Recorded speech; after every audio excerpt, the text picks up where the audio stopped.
Good evening everybody. www.fargunpass.in में आप सभी को हम करते हैं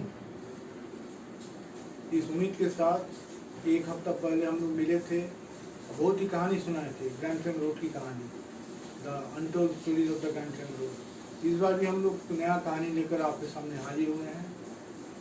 यहाँ पर इस बार सबसे इंटरेस्टिंग बात है, हम लोग बैटल ऑफ बक्सर के बारे में बात करेंगे। आपको याद होगा कि बैटल ऑफ बक्सर हुआ था 23 अक्टूबर 1764 में, जिस लड़ाई में बहुत लोग मारे गए थे। इस लड़ाई की जहाँ तक कहानी है, इस लड़ाई में आपका जो हुआ था, लड़ाई हुई थी, वह हुआ था बक्सर के मैदान में।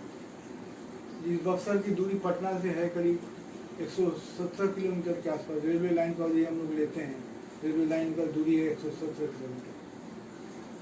और यदि हम पटना से उसको जोड़ते हैं तो पटना से मनेर होते हुए सीधा चली जाती गंगा किनारे और 170 किलोमीटर का दूरी फासला करके वहाँ पर जा कर के मैदान में लड़ाई होती है।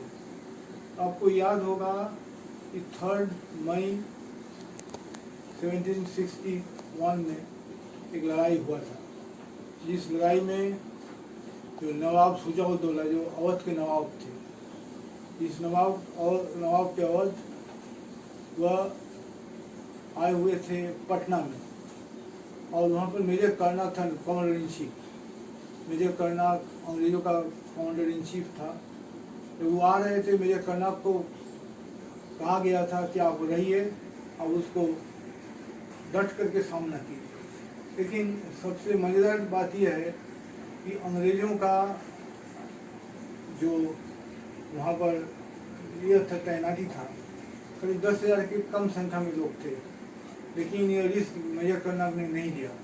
मेजर कर्नल वो पीछे की तरफ घुस के आ गए और ये क्या किए कि पटना होते हुए, बक्सर होते हुए सीधा पटना की तरफ बढ़ते हुए ये आकर के पटना में आकर के अपना पोजीशन ले लिए।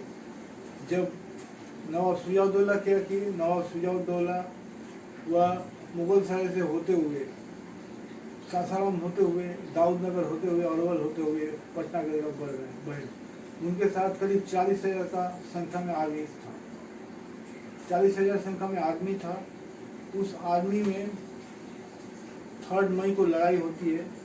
उस लड़ाई में वह जो लड़ाई का पोजीशन हम देखते हैं, इस लड़ाई का पोजीशन इसका फेवर में आ जाता है, अंग्रेजों का फेवर में आ जाता है, लेकिन कर्नल उसको ऑफेंसिव नहीं लेते हैं और छोड़ देते हैं, जिसको लेकर के जो बंगाल का गवर्नर थे उस समय, उनका नाम वैनसीटार्ट के नाम से जाने जाते हैं, तो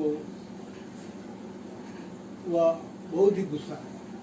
मेजर कर्नल ने जस्टिफाई करने का कोशिश किया कि हम अपना पोजीशन लिए थे, लेकिन उसने लड़ाई लड़ा नहीं। जबकि उनको बोला गया गवर्नर की तरफ से, गवर्निंग बॉडी की तरफ से, कि आपको कम संख्या में हो आर्मी स्ट्रेंथ, आप उसको सामना कीजिए, आप हरा सकते हैं, लेकिन इसने नहीं किया, जिसके चलते मेजर कर्नल का नौकरी से बर्खास्त हो गई। और उसके जगह पर पता चला कि हेक्टर मुनरो आ गए। हेक्टर मुनरो बाद में ज्वाइन किए थे। हेक्टर मुनरो ने कहा हम लोग शुजा-उद-दौला के साथ डट करके सामना करेंगे। और इसी के क्रम में हेक्टर मुनरो 9 अक्टूबर को निकलते हैं। 9 अक्टूबर 1764 की कहानी है। वो निकलते हैं, लेकिन मज़ेदार बात यह है, 9 अक्टूबर को जब निकलते हैं पटना से, वो जाते हैं पटना से मनेर होते हुए, कोइलर घाट होते हुए आरा होते हुए जाएंगे सीधा आरा की तरफ। 9 अक्टूबर को पैदल ये आर्मी स्ट्रिंग जाते हैं। आपको पता होगा कि इनके जो मेरीन इन्फेंट्री पोजीशन जो है, अंग्रेज़ों को उस समय की बात थी। अंग्रेज़ों का बात था कि अंग्रेज़ों का आर्मी का जो आर्मी स्ट्रेंथ था उसको सपोर्ट के लिए हर समय Hector Munro commander in chief को बचाव के लिए रहते थे। यानी अंग्रेजों को जो सरकारी जो आर्मी स्ट्रेंथ रहता था उसको बचाव के लिए बॉडीगार्ड के रूप में रहते थे, जान दे करके उसको सामना करते थे। इसलिए हेक्टर मुनरो को बचाव के लिए 84th, 89th and 90th European infantry जो मरीन्स के नाम से नामे जाते थे, जिसका स्ट्रेंथ था, लेकिन उससे भी बड़ा चीज़ ये स्ट्रेंथ जो है इसको तैनाती के लिए रखा जाता था।